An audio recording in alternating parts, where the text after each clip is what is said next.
அன்புள்ளம் கொண்ட அனைவருக்கும் அன்பான வணக்கம். நான் உங்கள் சுரேஷ். இன்னைக்கு ஸ்டார்ட் பண்ணிடலாமா?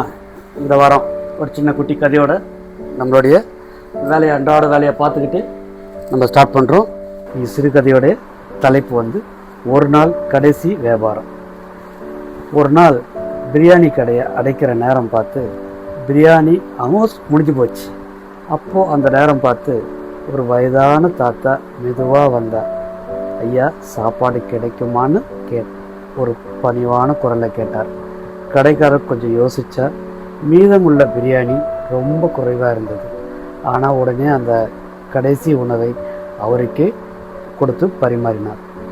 தாத்தா சாப்பிட்டு முடித்து விட்டு கண்ணீர் விட்டு சொன்னார், ஐயா, இன்று முழு நாளும் நான் சாப்பிடவே இல்லை, சாப்பாடே கிடைக்கல. ரொம்ப பசி வயிறு வலியோடு வந்த நீங்கள் தான் என் உயிரை காப்பாற்றினீங்க.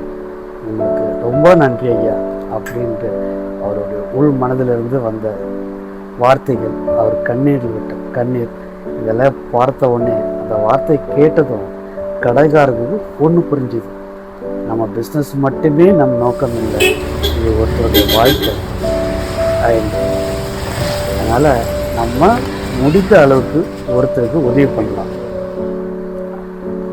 நன்றி, வணக்கம். இந்த வீடியோ பிடிச்சிருந்தா லைக் பண்ணுங்கள், ஷேர் பண்ணுங்கள், சப்ஸ்கிரைப் பண்ணுங்கள். நன்றி, வணக்கம்.